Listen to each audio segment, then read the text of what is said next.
Marcus Aemilius Scaurus, Consul and Princeps Senatus 115 BCE, Censor 109 BCE.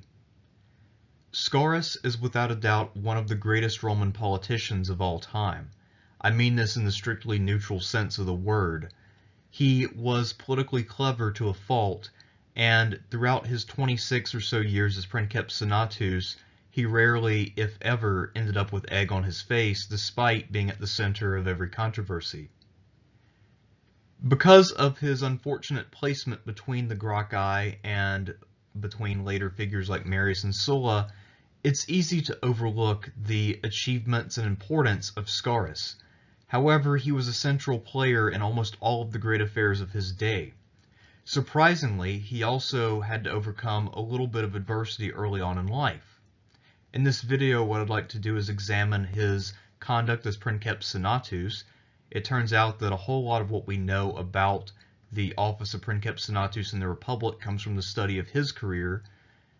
We will also look at the times in which he lived and just more or less examine his legacy, which is more considerable than you might think.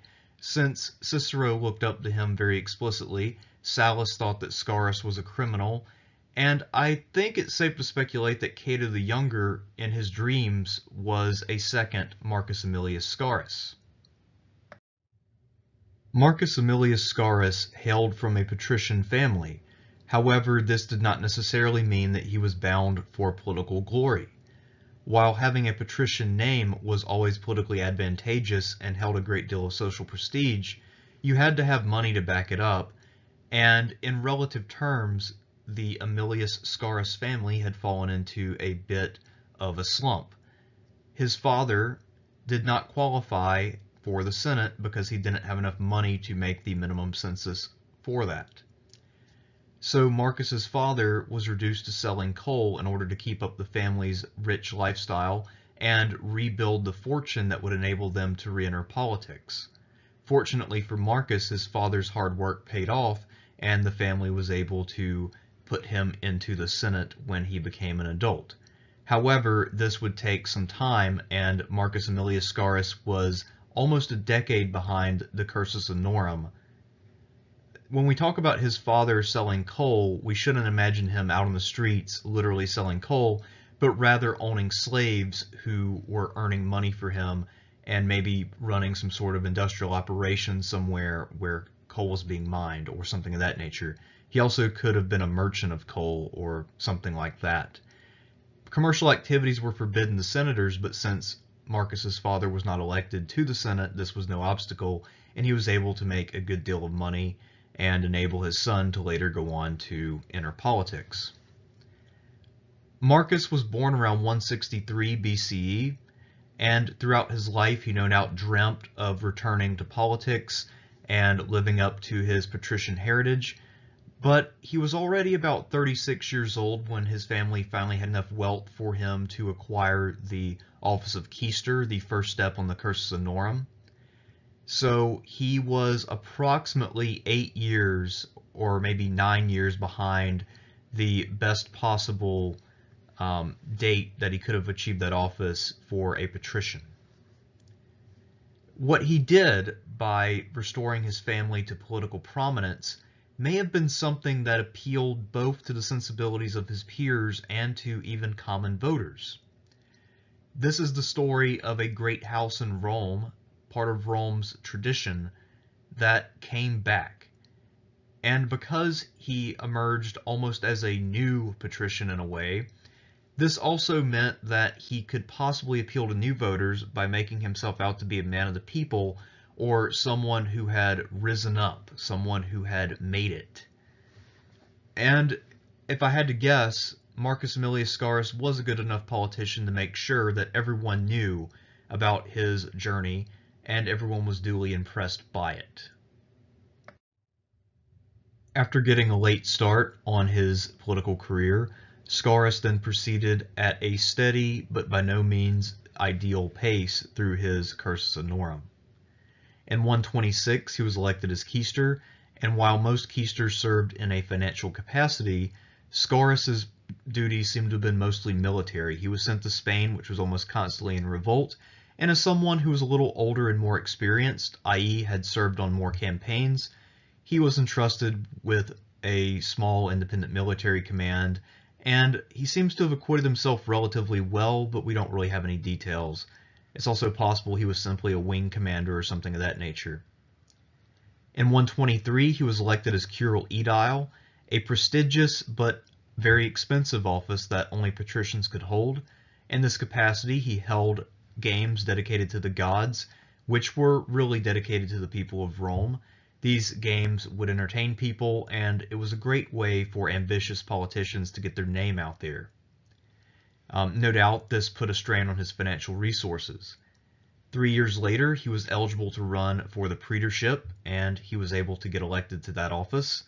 We don't know exactly what he did in that capacity. Most praetors would serve as judges or as military commanders on a smaller scale than what consuls would be expected to do. He would have been eligible for the consulship as early as 117, but he waited for whatever reason until 116, and in that campaign he was defeated. However, the next year he aligned himself with the plebeian noble family, the Metellii, and he was able to get elected alongside of Marcus Caecilius Metellus. So now he had achieved his ambition of becoming consul. He had risen to the top of the pile, and I imagine that for him this would have been a satisfying conclusion to his career given where he started. But this was not even close to the peak of his career, as we'll see.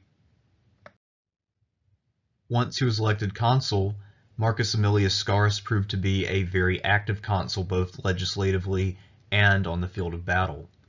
He managed to pass some legislation, but we're not really sure how many bills or what their content was. Presumably some of them were somewhat important. We know from his actions during the late 90s that he was very much concerned with Rome's future and the stability of its institutions, but we don't know if he undertook any kind of structural reform or even attempted it while he was consul. One piece of legislation that he did pass, which helped to really shape his image as a rock-ribbed conservative, is that he passed a sumptuary law. This is a law which put limits on the kinds of displays of luxury and excess that rich people were allowed to make in public. This was important not only because it built his image, but also because it helped a number of senators who might not be quite as rich as some of their peers, because it put limits on what their peers could do in terms of advertising their wealth and showing off how powerful they were. So it sort of helped to regulate the competition among the various aristocrats in Rome, and if you were not one of the richer guys in the Senate, you probably were pretty grateful to Scaurus for that particular piece of legislation. Scaurus also led a successful campaign against Gallic tribes near the Alps, and he was successful enough to win a triumph, which means that he must have killed about 5,000 enemies in combat. However, this campaign seems to have been rather small, and we don't really know too many details about it. Obviously, since Marius was summoned less than 10 years later to deal with a crisis in this area, it was not a decisive victory, even if a victory is a victory. So what this leads me to ask is, we know that his consulship was a success, but was it special in some way? Did it really set him apart from other Romans of his generation to such an extent that the Senate would then bestow upon him one of the greatest honors that it had, especially when they had older and more accomplished men around in their ranks at this time? Well, I don't know, but apparently the Senate was pretty damn impressed by what they saw out of him in 115. The office of Princeps Senatus had evolved a great deal over the course of the Roman Republic. As recently as the Second Punic War, it typically went to the senior member of the Senate based on what year that person had held his consulship, meaning that it was an award for old men who would provide some gravitas and guidance to younger men. It also could potentially skip over the oldest and most senior person to go to someone who was a little bit younger but had accumulated more total honors. For instance, someone was skipped over so that Fabius Maximus could become Princeps Senatus. There were maybe one or two men in the body who were older than he was at that time. But for the most part, this was something for men at the end of their careers who had accumulated as many honors as were possible. And this was sort of a final tribute in some ways to that person. However, over the course of the 2nd century, it appears that the office of Princeps Senatus was greatly watered down in its significance and in its prestige. By the time of Scaurus, it seems like most people who held the office of Princeps Senatus were not all that important, but Scaurus would help to change that. One interesting thing about Scaurus's election as Princeps Senatus is that he was actually elected while he was still serving as consul. It's not even clear at what point in his consulship this election took place, but we can presume it was near the end after his triumph. It was highly unusual, as I mentioned, for someone so junior to receive this honor, and it might even be completely unprecedented. So, as I mentioned, by the time Scaurus won this award, it was seen as something more of a citizenship award or a participation trophy or a lifetime achievement award, rather than as something that you would go forward with. There are a number of reasons why Scaurus's colleagues may have bestowed this upon him. One is that they didn't want anyone to be able to take this title and use it to overwhelm all of their colleagues. Now, because Scaurus had relatively slender means when compared to some of his colleagues, this meant that he wouldn't be able to overwhelm anyone with the weight of his fortune.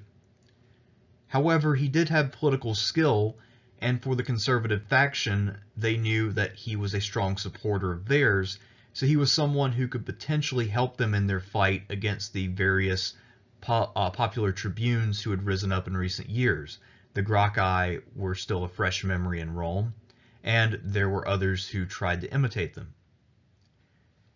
Also, since Scaurus was such a skilled politician, as we'll see, perhaps the thought was that if he had to represent the more conservative side of the Senate, he would provide a friendly and palatable face to the broader public, and thereby allay anger if and when they did things that were unpopular.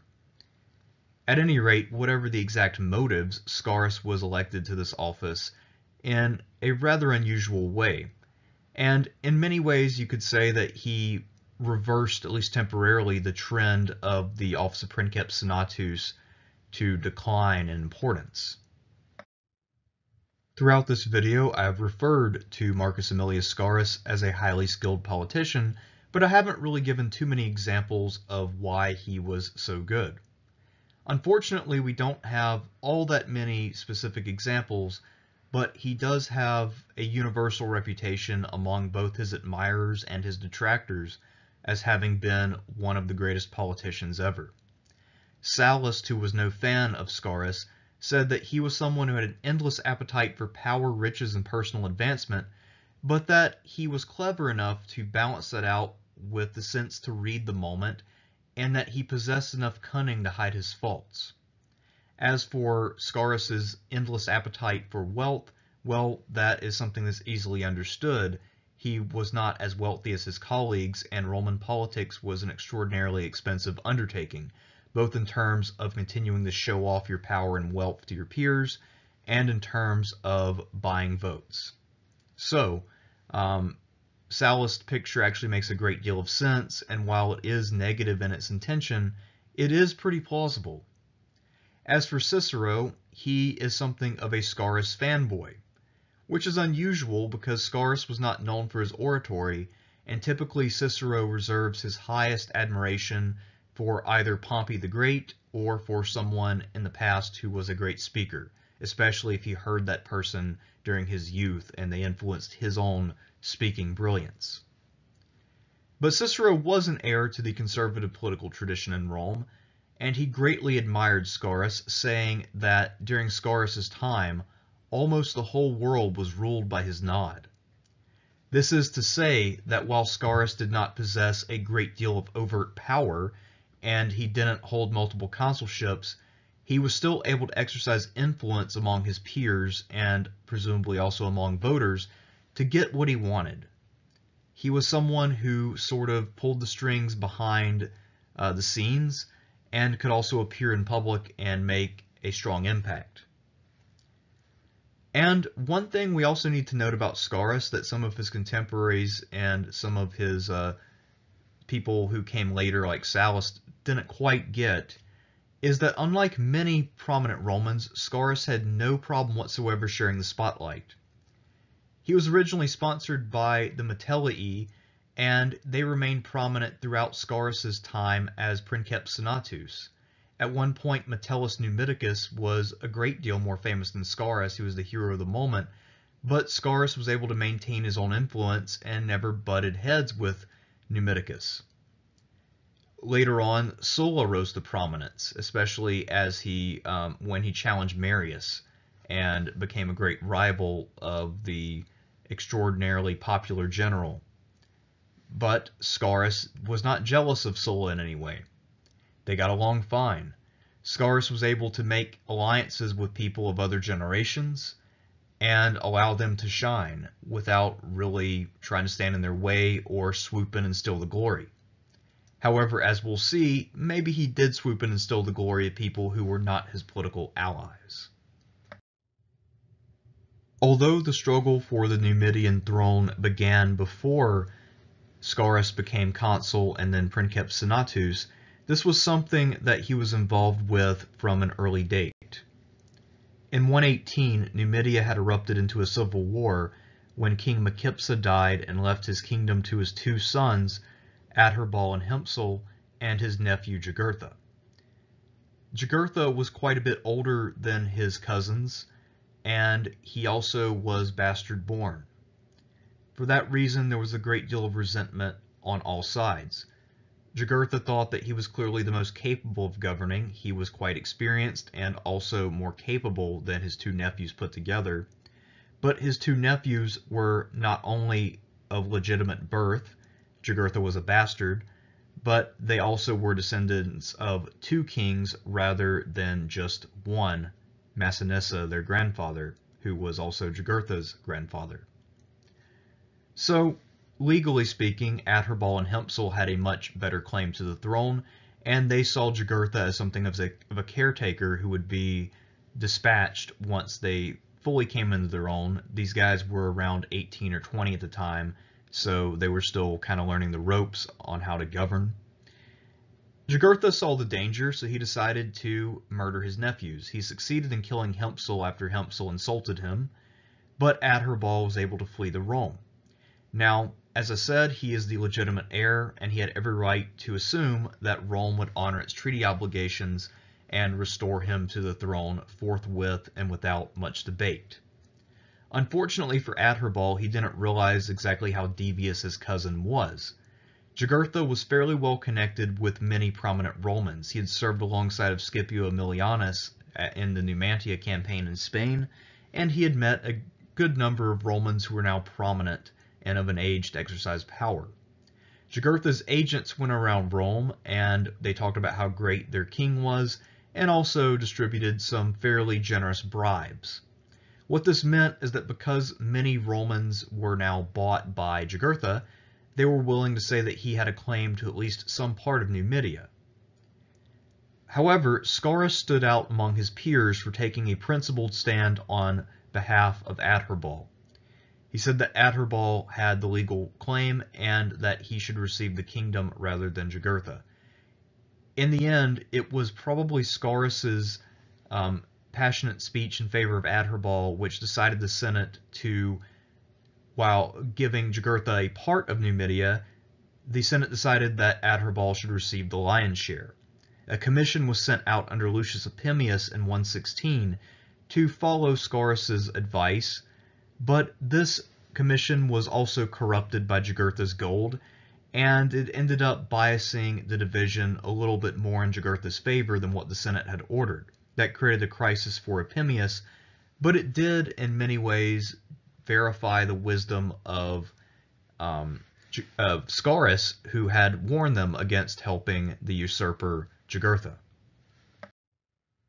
Most Romans probably thought that the peace between Jugurtha and Adherbal would hold simply because it was foolish to try to oppose Rome's will or to violate any of Rome's settlements, since once Rome got involved in a war, they tended to fight it with dogged determination until they had completely and totally conquered whoever they were fighting. Jugurtha, however, was not your average client king, and he had balls of steel, and his previous experiences dealing with the Roman Senate suggested that all he had to do was spread around enough gold, and he could get what he wanted. Accordingly, Jugurtha waited a few years, and then in 112 he invaded Adherbal's realm. He quickly overran his cousin's kingdom and began laying siege to the Numidian capital at Cirta.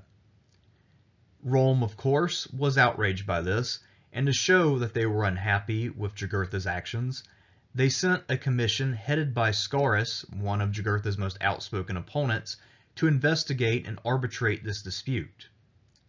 Now, Jugurtha had resolved upon war, so he was not too concerned with meeting the Romans until he realized that Scaurus was at the head of the commission, and he knew that he simply couldn't ignore Scaurus's summons, so he abandoned his siege temporarily and went to meet with Scaurus and the commissioners.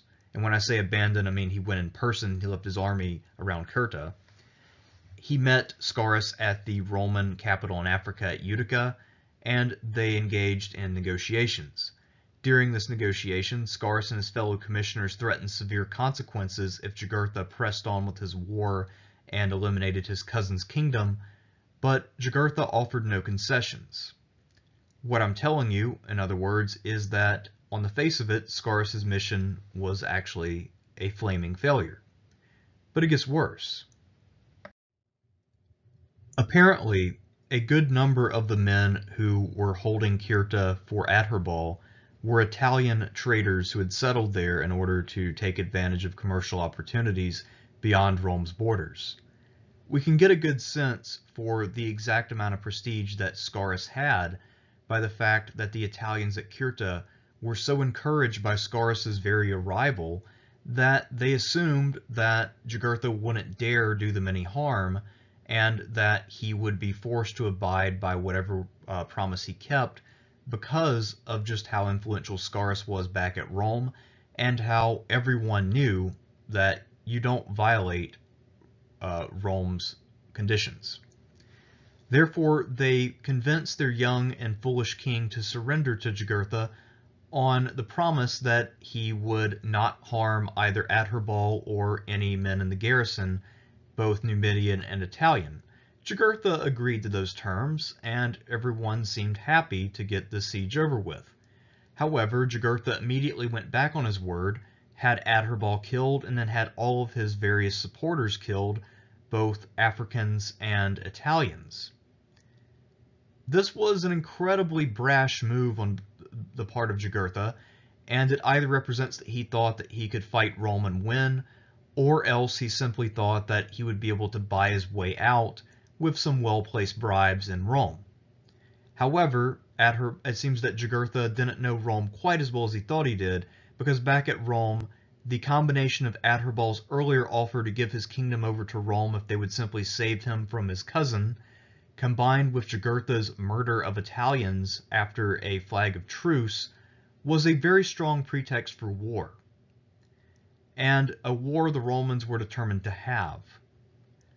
Scaurus was blamed for his conduct in this affair, and he actually had to face trial for it, the accusation, of course, in true ancient fashion, being that his failure must mean that he was taking money from Jugurtha. However, since he had a long record of opposing Jugurtha's actions and he had been warning people for years about trusting Jugurtha, he was easily acquitted, and the trial was something of a joke. This does, however, lead to the Jugurthine War, and during that war, one of the biggest results is that Gaius Marius became a massive success, and then he would go on to hold 6 consecutive consulships, starting in Africa and ending in northern Italy against the Gauls. Prior to the rise of Gaius Marius, however, Marcus Aurelius Scaurus continued to win high honors from the Roman people and Senate. In the year 109, he was elected censor alongside of his plebeian colleague Marcus Livius Drusus the Elder, and the two of them embarked on some relatively ambitious projects. Many censorships are rather uneventful, and they simply involve some basic maintenance of existing infrastructure and also some purging of the Senate rolls. If they had a division of labor, it would appear that while Livius Drusus the Elder was engaged in purging the Senate rolls of unproductive or undesirable members, Scaurus was focused on infrastructure, something that would really endear him even more to the Roman people. He oversaw the repair of several bridges, many of which were in the area of Rome, and that no doubt would have ingratiated him with people who lived there and used those structures. Perhaps his most lasting legacy in a purely physical sense is that he brought about the construction of the Via Aemilius Scaurus, a road named after himself, which connected Pisa, Genoa, and Placentia. This effectively extended the existing Via Aurelia up Italy's west coast and then connected it with more of the central region to the northeast of the Apennine mountain range, thus also putting it within range of the road system east of the Apennine Mountains. So this was a fairly major infrastructure project and something that would ensure his undying fame. It's unclear exactly what else he had planned for this year, but he didn't get to carry it out, because one of the rules of the censorship is that if one of the two censors dies early, this is a sign from the gods that their activities should cease at once. Livius Drusus the Elder happened to die suddenly, perhaps about halfway or so through the censorship, and this meant that Scaurus was first forced to end his censorship early, and he never got that office again, but he still managed to win undying renown by having a major road system named after himself. So all in all, a great success for him. And it's even possible that during this time he also became acquainted with Livius Drusus's son, who a decade or so later would become one of his biggest allies in the entire Senate. The general impression that we get of the more traditional Princeps Senatus is that the holder of this office would be someone who, while no doubt as partisan and petty as anyone else, due to age and the feeling of having a level of prestige beyond that of your average senator, the holder of that title would be someone who would kind of refrain from getting in the mud on a daily basis with political opponents. However, Marcus Aemilius Scaurus was the leader of the conservative faction in the Roman Senate, and he very much was someone who had an insatiable appetite for the politics of the streets. And therefore we see that he remains in the thick of the fighting, both figuratively and occasionally literally. In 104 there was a grain shortage in Rome, and while this would normally be entrusted to a more junior magistrate, since this was not a particularly hard task, due to that shortage and the contemporary slave revolt in Sicily, the Senate thought that it would be a good idea to entrust this task with someone who was trustworthy. And who could be more trustworthy than the Princeps Senatus himself?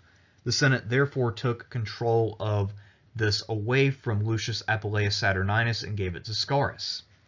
Now, it's unclear if Scaurus was the person who thought that this was a good idea, or if this was something that the Senate as a body thought was a good idea.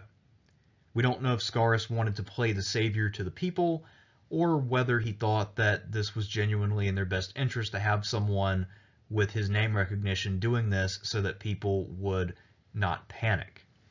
Whatever Scaurus's motives may have been, Saturninus certainly did take it as personal, and he became a bitter opponent of everything that Scaurus wanted to do. The next year in 103, Scaurus decided to step in on behalf of Caepio the Elder, the man who had lost the Battle of Arausio and created the crisis which allowed Gaius Marius to serve 6 back-to-back consulships. Caepio had been prosecuted by the tribune Gaius Norbanus for his failure, and Scaurus's goal was to lead a protest which would then hopefully lead to the overturning of this case. However, while he was in the forum arguing with people and trying to rally senators to support him, one of Norbanus's supporters threw a rock and hit him in the head. Now, this must have been a fairly solid blow to the head, since a great deal is made of this act. However, clearly Scaurus survived, but he definitely held a grudge, as we'll see, against Norbanus, and didn't let it go until he had exacted his revenge. Following his elevation to be Princeps Senatus, Scaurus was without a doubt the most prestigious man in Roman politics. However, Gaius Marius won the Jugurthine War as consul, and then he kept getting reelected as he staved off the Gauls in northern Italy, finally winning a pair of spectacular victories there. After 6 consulships and a number of key military reforms and victories, it was clear that Gaius Marius had overtaken everyone in Rome in terms of his prestige. The reason why this was a problem is that many in the Senate feared that if one man's influence became too disproportionate, and if he had a great deal of power that none of them could match, that he would effectively undermine the basis of the Republic. The idea that the men in the Senate were approximately equal with one another in terms of honor, or at least equal enough, and that they as a body governed Rome rather than one of them having a disproportionate amount of prestige and more or less being able to dictate the course of events. Scaurus was therefore entrusted with dealing with the Marius problem. This problem got a lot worse when Marius aligned himself with the tribune Lucius Aemilius Saturninus, someone who had a legislative agenda that the conservatives in Rome did not like. So you had Saturninus, who was a skilled politician trying to pass legislation through the assembly. You had the praetor Glaucia, who was another ally of Marius, someone who also liked to use political violence. Then you had Marius, who brought a crazy amount of prestige and popularity to his position, even if he was not terribly politically adept. So this was kind of an early proto-triumvirate, if you will. In the year 100, after 6 consecutive years of Gaius Marius as consul, and facing a third year of Saturninus as tribune with Glaucia as consul, the conservatives under Scaurus were ready to do something. Fortunately for them, as the elections for 99 were drawing near, the consular candidate Gaius Marius happened to be murdered by men who were probably hired by Saturninus and Glaucia. Scaurus, true to his reputation as a great political operator, did not miss this opportunity. However, rather than blindly passing an SCU and then carrying it out against these 2 men, he instead had the foresight to hand the SCU power over to the presiding consul Gaius Marius, talking about how Marius was such a great hero and how Rome needed him to save them from this great menace. Now, the relationship between Marius and Glaucia and Saturninus had soured over time, but by and large, Saturninus and Glaucia were still potentially useful for Marius. So what effectively happened is that Scaurus sweet-talked Marius into killing potential supporters. Without these guys on his side, Marius was kind of politically helpless. He had no idea what to do, and he certainly had no direction when it came to domestic policy. He also lost a great deal of popularity among the people because he was now seen as a tool of the Senate, someone who had betrayed them and given in to elite prerogatives.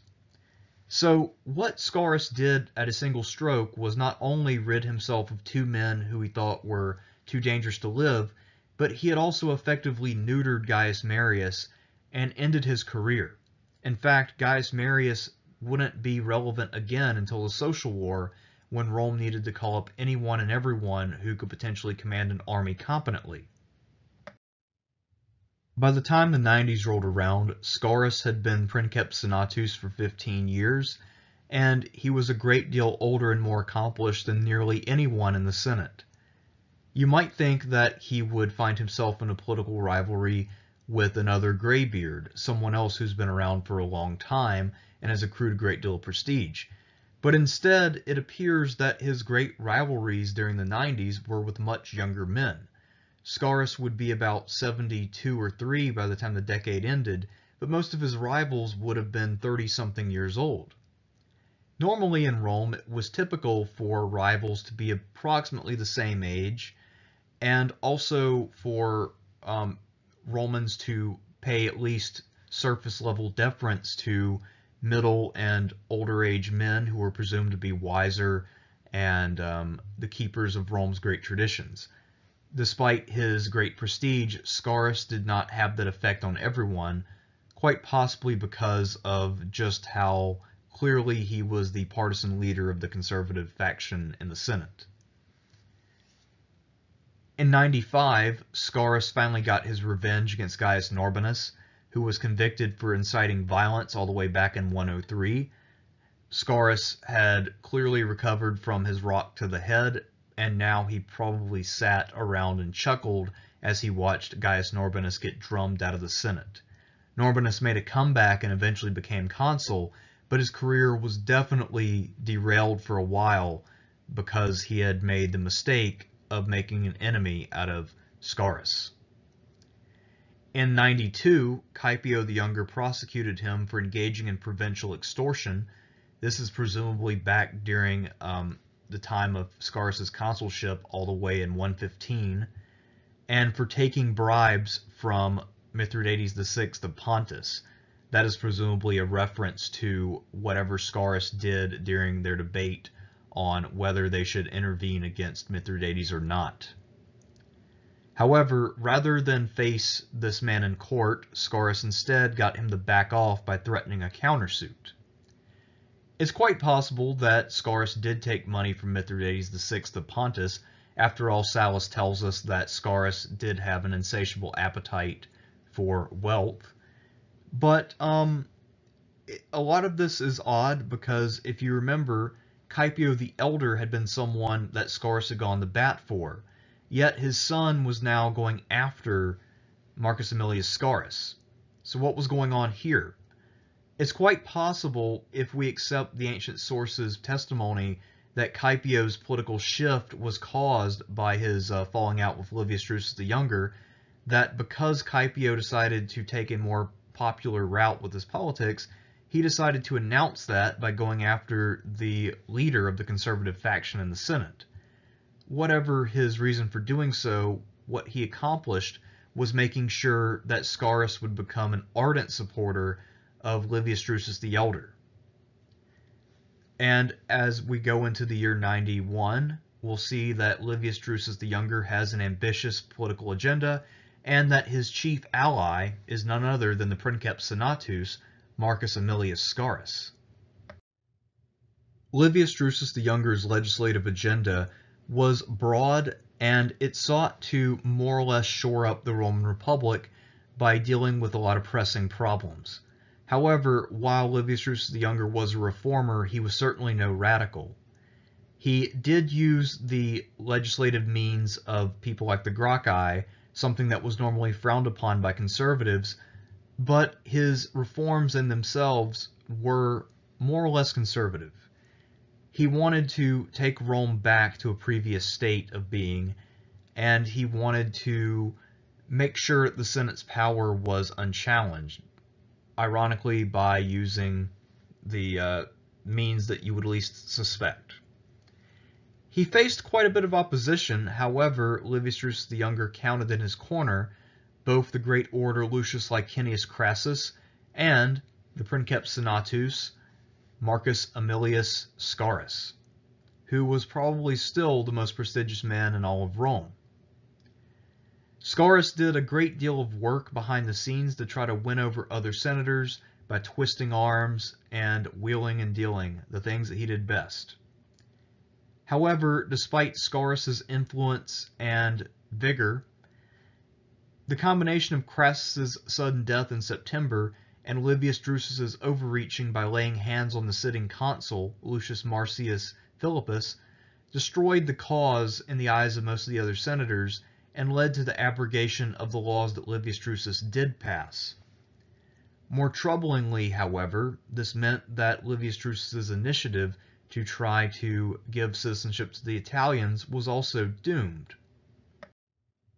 At the time of his death, Livius Drusus the Younger was working night and day on trying to persuade the Assembly, or possibly even the Senate, that it was necessary to grant full citizenship rights to Rome's Latin and Italian allies.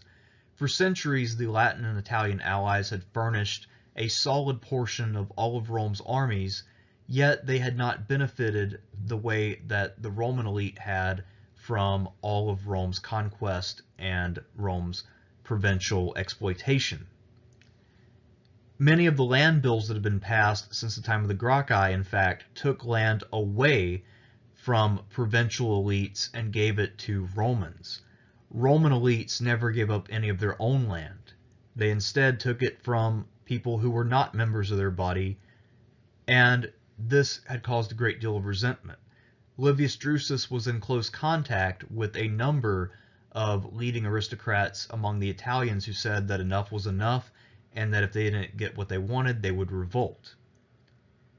When Livius Drusus was randomly assassinated while coming home from the Forum one day, this sent a signal to the Italian allies that there was nothing more to be gleaned from trying to work through Rome's political process, but that they would have to fight for their freedom and win it by arms.